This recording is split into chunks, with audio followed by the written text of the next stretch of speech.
об эффективных методах преподавания английского языка. О чем мы будем сегодня говорить?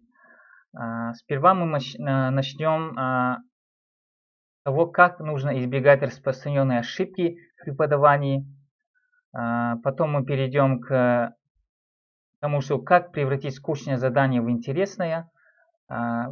Потом перейдем на вовлечение учеников с помощью интерактива. И в конце мы поговорим о мировых трендах, методике преподавания английского языка.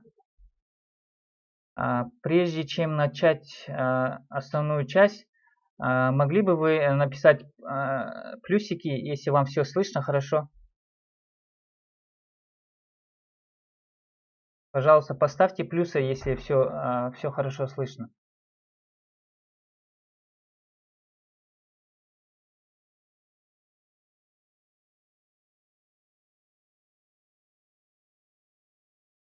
В комментариях можете поставить плюсы, если все видно и слышно.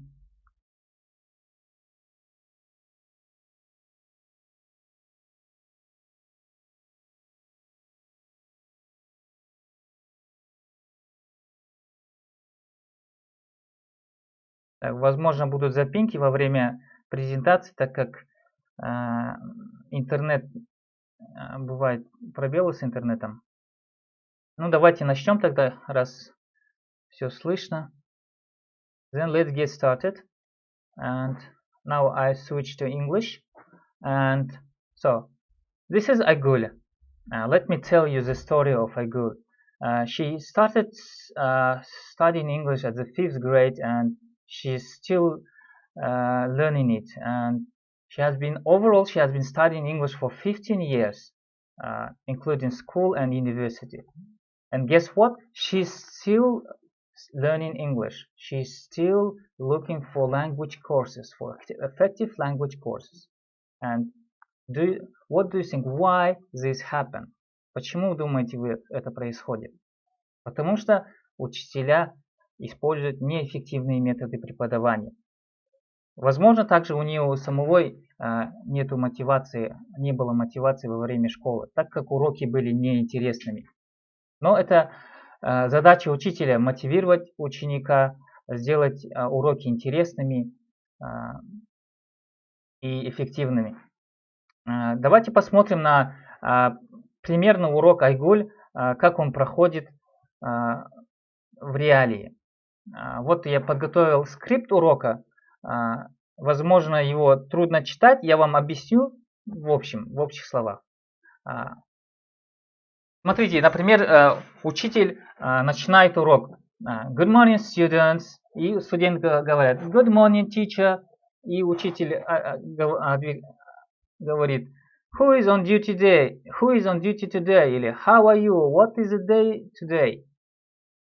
Такие стандартные фразы говорят. И дети уже запомнили эти фразы и отвечают Today is Monday, today is the 5th of November, например. Потом учитель говорит Now please open your books on page 79 and look at the reading passage called Top Gear Challenge. By the way, this is a real lesson from English file. And then he tells Aydar or Aygul, can you start reading the first paragraph out loud, please? And Aydar starts reading. And then teacher, after he finished reading the first paragraph, teacher stops him and asks him a question. Is everything clear? Are there any difficult words? Is everything do you understand everything? And then students respond, yes, of course everything is clear. And then teacher says, okay, then let's continue reading. Aygul, now please read the second paragraph. And this continues until students finish reading all 4 paragraphs. And after they finish the paragraph, teachers tell students, now I want you to do exercise 3C, where you should answer the questions according to what you've read. And then after some time, students say, we have finished. They raise their hand and say, we have finished. And then teacher says, okay, Aydar, please answer the first question. And Aydar reads the question, who was asked to show a piece of paper? And then his response, Jeremy was asked to show us a piece of paper. And teacher tells, no, it's wrong answer. It was not Jeremy, it was James who was asked to show a piece of paper. And this, the same procedure continues until the end of the lesson. And then lesson finishes. Everybody is happy. Students get a high mark. They think that they learned something, but in reality they haven't learned anything. They just learned names of the characters, and that's all, basically. And we call this kind of lesson a teacher-centered lesson. And this is very common type of lesson in all our schools, in language centers. And сказать по правде, я прежде чем подготавливать эту презентацию, прежде чем подготавливать этот курс по методике преподавания, я посещал очень много пробных уроков в виде ученика, в виде студента, чтобы посмотреть, насколько эффективны эти уроки.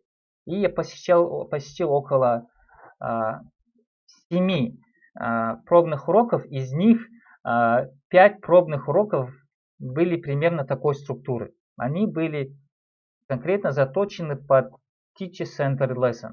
В основном говорил учитель, 70%. Так, теперь давайте посмотрим на ошибки, которые допускают большинство учителей. Я расскажу о 7 ошибках, которые допускают учителя. Вот вкратце они все здесь, но сейчас мы остановимся на каждой из них отдельно. И первая ошибка. The lesson is too formal. The teacher asks always the same questions, like good morning, how are you, what is the date today, what day is it today. И так каждый день.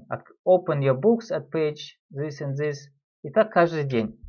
And как исправить эту ошибку? You should make your lesson informal. You should create positive and friendly atmosphere.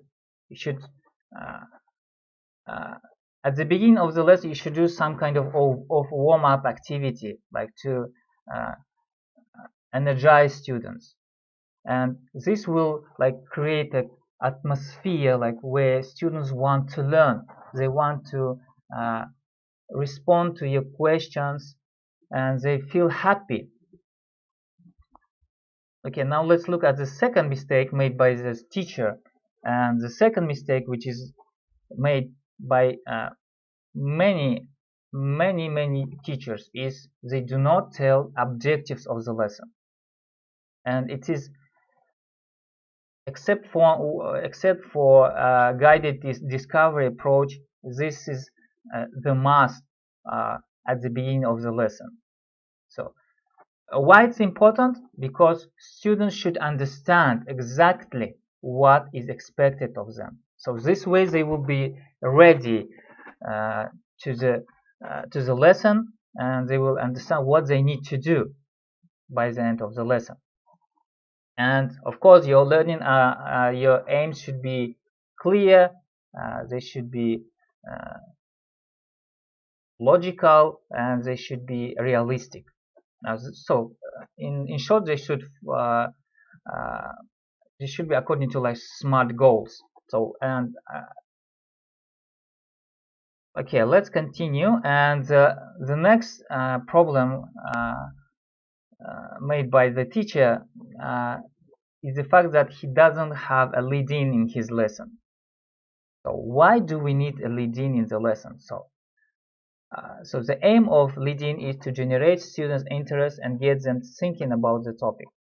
So first of all, you should, if your topic is about, in our case, it's about Top Gear challenge. So you should start about asking some question about, have you ever seen Top Gear? What do people do in this program, in this TV show? Or you can ask them to work in pairs and discuss some questions which you prepared before the lesson, and so on and so forth. And okay, let's go further and let's look at the fourth mistake made by the teacher. Never tell your students to read out loud.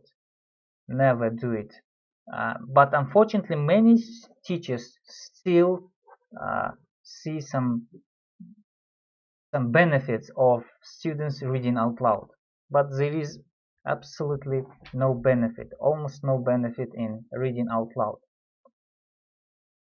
Okay, when you give the task for students, they should have also purpose to read. They should have purpose to read. Why do they need to read them?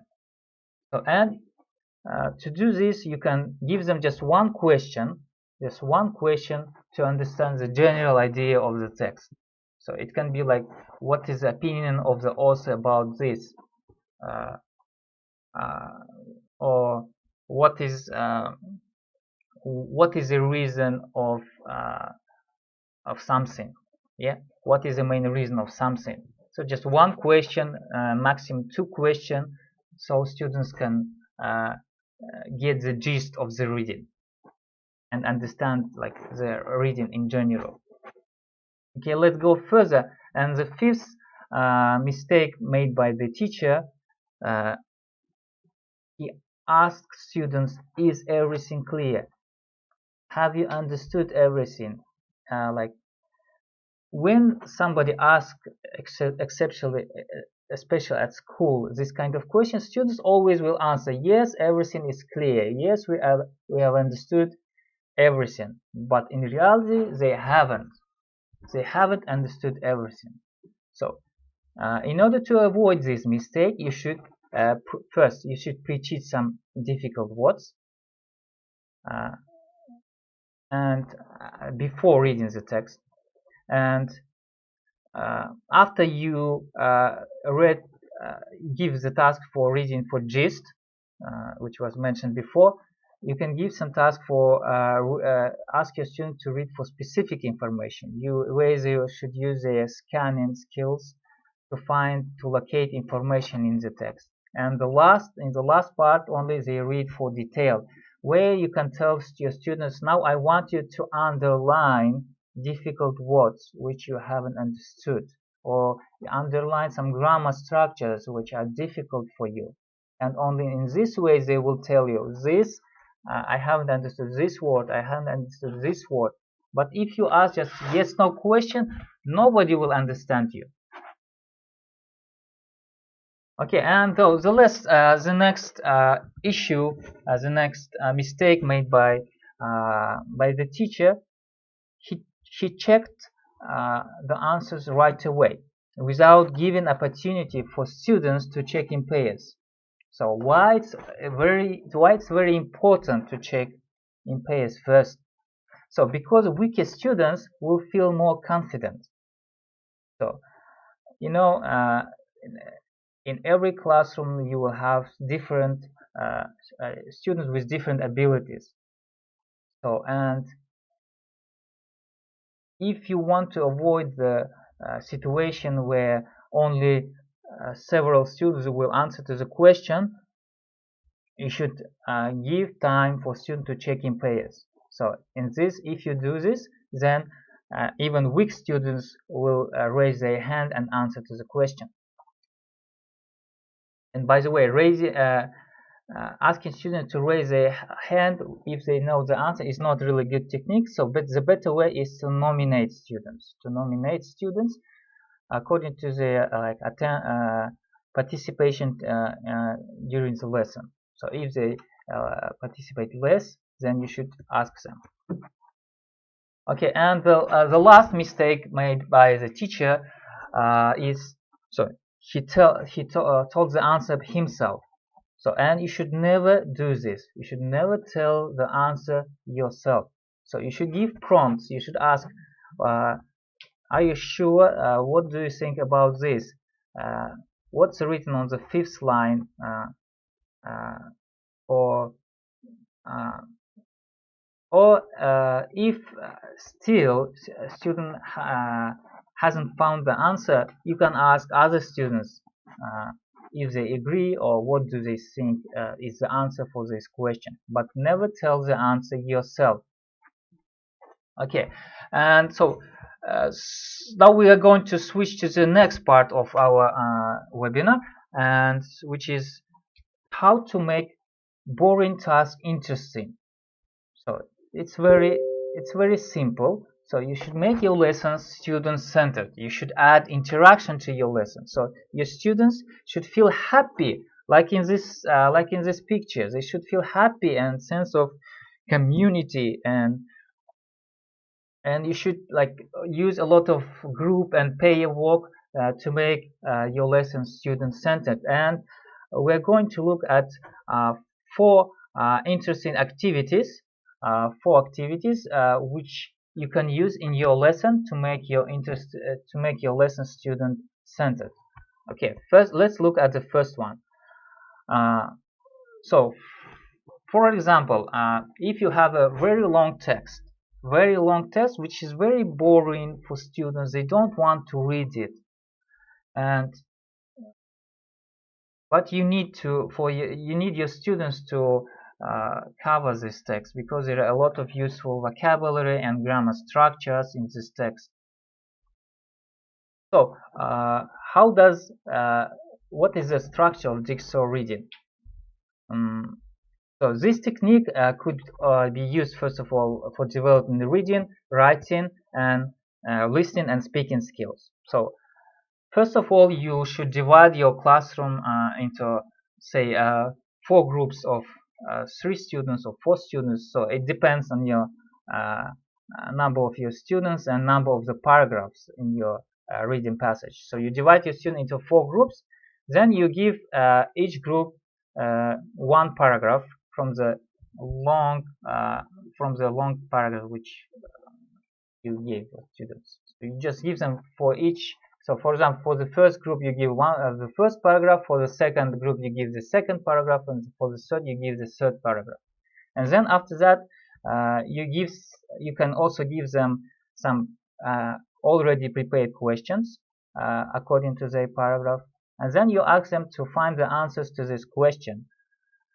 Following that, you tell them that now I want you to regroup, to go back to your home groups, and then they go to their home groups and they retell their part of the text to their group mates by answering to the questions. So this is like a jigsaw puzzle. So every student have one piece of the puzzle, and then when they come together in their home group, the puzzle is completed. Okay, and so the next very useful technique is called dictogloss. So everybody probably is familiar with the old and outdated technique which is used by many old teachers, like old teachers of Kazakh, Russian, and English even. So it's called like dictation. So we call it dictant. When a teacher just reads the text, and then students should follow and write the text after the teacher without mistakes, of course. Instead of this very boring and teacher-centered activity, you can use dictogloss, where students practice listening, writing, speaking. They even use vocabulary and grammar structures to complete the task. So let's look at the structure of this activity. So first, learners are presented with with a set of vocabulary or grammar structures, like some new structures. Then teacher explains the task, and he tells them that I'm going to read a short text, and I want you just to listen. So students just listen to the teacher, and then teacher reads the text second time, and asks students, now I want you to make notes. And students make notes, and after that teacher groups students, and in the groups students reconstruct the text and according to their notes. So they interact with each other in groups, and they use vocabulary, they use new vocabulary, new grammar, and then they reconstruct the text and compare it with the original. So in this kind of activities, as I mentioned before, they develop their listening skills, they develop their writing skills, speaking. So it's really useful activity. And so let's go further and look at another very interesting activity, which is called running dictation. So in this activity, as you can see from the slide, students practice reading, writing, listening, and speaking skills. So it's kind of integrated skills activity. So, and to do this activity, you should prepare a short text, which is 3-5 sentences, and so it includes some target grammar or vocabulary which you want to learn with your students, or which you want maybe to review or reinforce. So you should put these copies around the walls, around the walls of your classroom, or even you can around your building. And then you put the students into small groups or into pairs. So, and then you assign each student a role. So once, for example, you can assign one student to be a writer and the other student will be a runner. So then they run to this piece of paper which is attached to the wall, and then they come back, and so they run to this place where this paper is attached, and then memorizes as much as possible, and then he returns to the writer and reports what he read in this paper. So the writer writes, and this continues until they complete the whole text. And the idea of this activity is for students to walk around the classroom, to interact with each other, and improve their reading, writing, listening, and speaking skills. And the last activity, which is really useful, is called back-to-back reading. So it's a type of information gap activity which is also really engaging and involve all students in the classroom, and the teacher just tells the instruction and everything is done by students. So in this activity, again, students practice their listening, they practice their speaking, reading, and writing skills. They also use new vocabulary and new grammar structures to complete the task. So it's also a very easy activity to set up. But it needs some preparation. So before the class, you should choose a text, or you can choose or select a text, or you can choose a text from your course book, and then you should make 2 copies of this text for student 1 and for student 2. And for student 1, you need to remove some part of information in his text, but make sure that you keep this information in the student's B version. And then in student B version, you also delete some part of some sentences, but make sure that these sentences are present in the first student's worksheet. After that, you come to the class, you put students in pairs and tell them, I want you to sit back to back. So it's you can show just them the picture, and then you explain the task that you explain the task that they have similar reading passage, but they have some gaps in their reading. And then you can demonstrate the task, like the first student read, then he stops, he asks question from the second student, and the second student answers to his question, and then the first question write down the answer in his worksheet, and then second student continues reading, and he continues reading and then stops at his first gap, and then asks the first student a question, and then the first student will respond to his question, and then this continues until the end of the activity. So everybody is involved, everybody is happy. Students practice new grammar, they practice new vocabulary, they practice speaking, they practice listening, so everybody is engaged. So there are a lot of other activities similar to this, which are really engaging and interactive, but we should go, but we don't have enough time, so I still have one more thing which I want to share with you. It's some trends in methodology of teaching English. So there are 3 basic trends which I want to share with you. Is the first one is the obvious one. So all teachers now go online, and so as you can see from this picture, all teachers go online. They use different apps, but still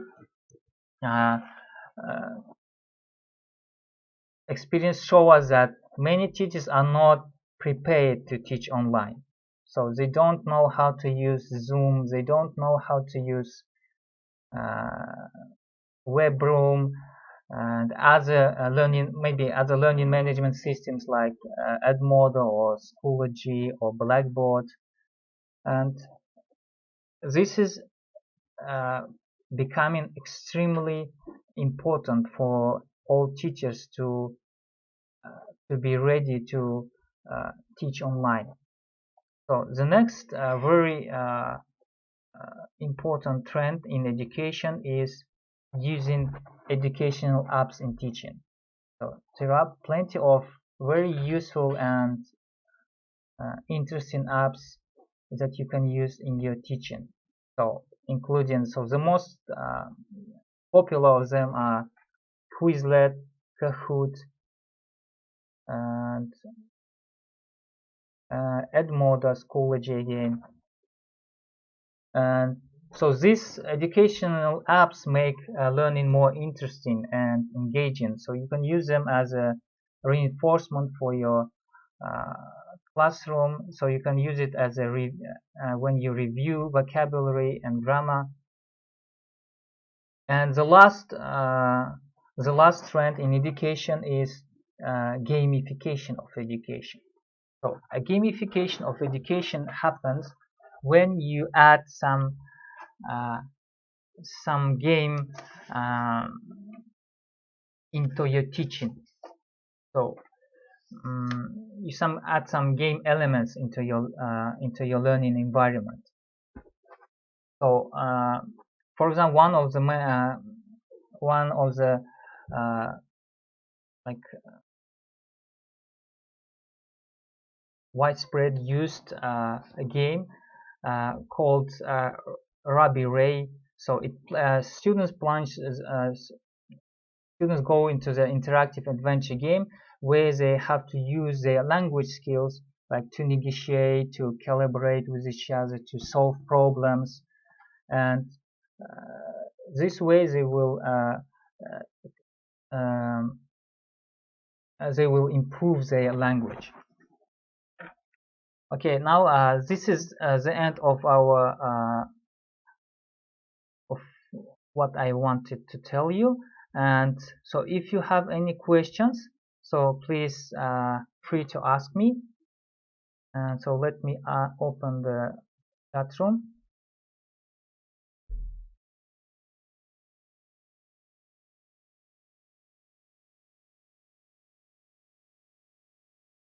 So if you have any question, you can write in the chat, and I'm ready to answer.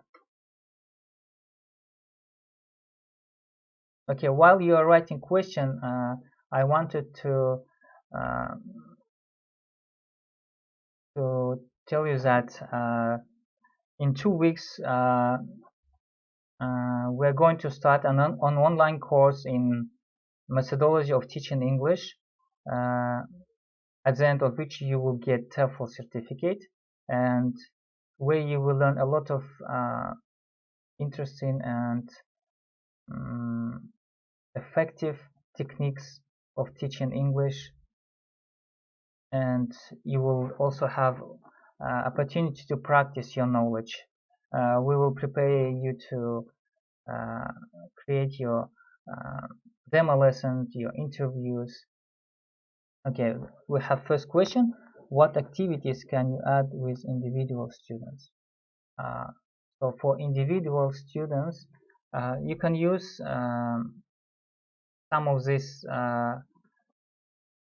activities actually for individual students as well. For example, you can use back-to-back reading for individual students, where you will delete some part of the text from the reading passage and share it with your student, and then the students should ask you questions. The student should ask you question in order to find the answer and complete his gap.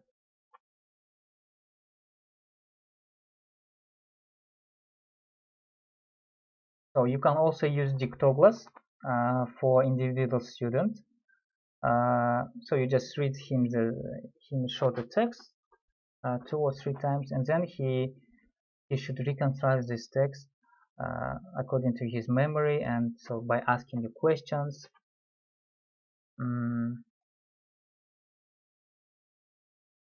And so another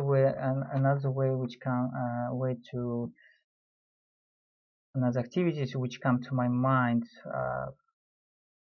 which you can use with individual students. So you can use educational apps like Quizlet and Kahoot with your individual students, which are really engaging and interactive, ways they learn language through games. So these are very easy apps. So you just create all content by yourself according to the topic and the grammar topic of the lesson.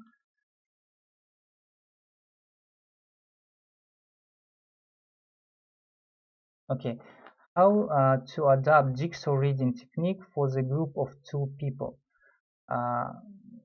So you can easily adapt it for the group of 2 people. So you can yes, you can adapt it. Actually, you can just if you have a text which consists of like 2 or 4 passages, you can divide the passage into 2, give each student a passage with questions, of course. So you need to make it easier, and after that each student will answer to the questions, and this way they will be ready for the to retell it to the first student. Then he retells you pair them up again, and then they retell their part to each other, and this way they will practice speaking, they will practice reading and listening activities. And by the way, you don't only use a jigsaw technique for reading, you can also use it for writing and listening even. So you just, if you have, for example, if you want your student to write a certain type of essay, for example, you want your student to write advantages and disadvantages essay. So you just need you just divide the students into 4 groups and assign each group one part of the essay. So for example, the first group writes the introduction, the second group writes the first body paragraph, the third group writes the second body paragraph, and the fourth group writes the conclusion. And then you regroup them, and then they read each other what they have written. The same situation for listening. So listening is almost the same as reading. Okay.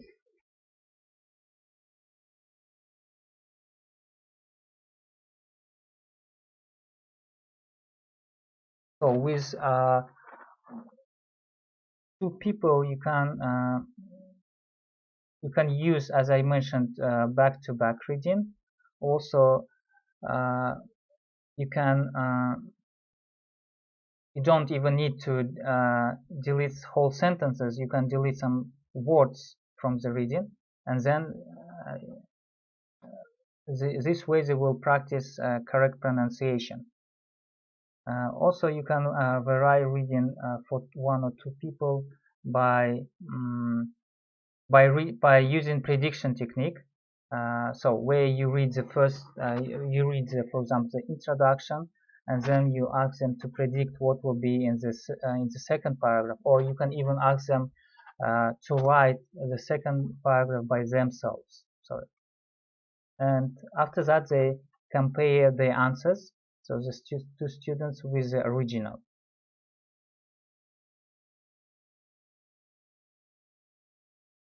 So what platforms is going to be used for our future webinars? So we're going to use several platforms. First of all, we're going to use for our webinars, live webinars. We're going to use Zoom, the paid version, and so you don't need to pay for anything. And so because other platforms they do not have breakout rooms, and one thing which was very important for me while I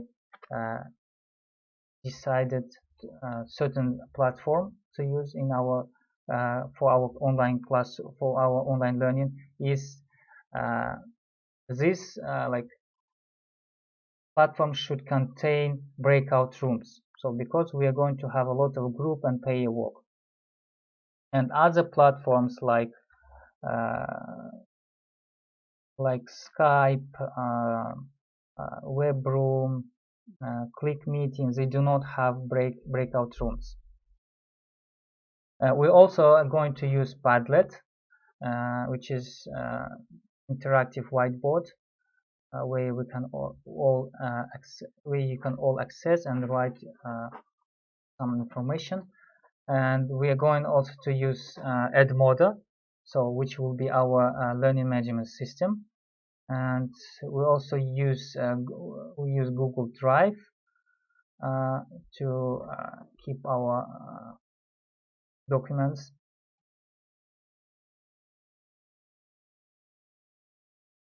Yes, I'm going to save the webinar, and then I will post it in this channel, in Jobs Bar channel. Okay, if you don't have questions, then thank you for your attention, and have a good weekend. Okay, bye.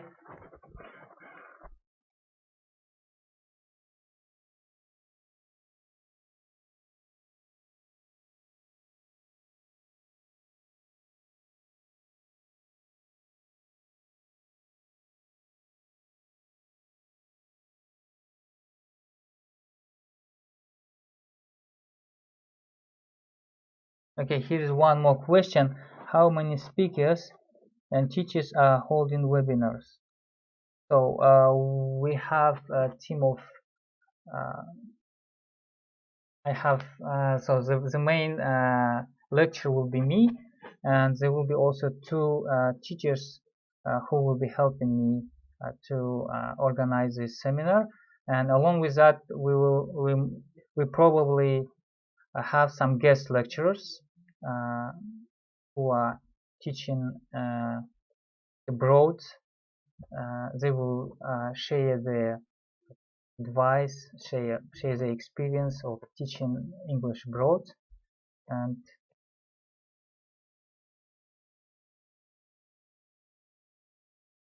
okay, then if you don't have any questions, so let's finish our webinar.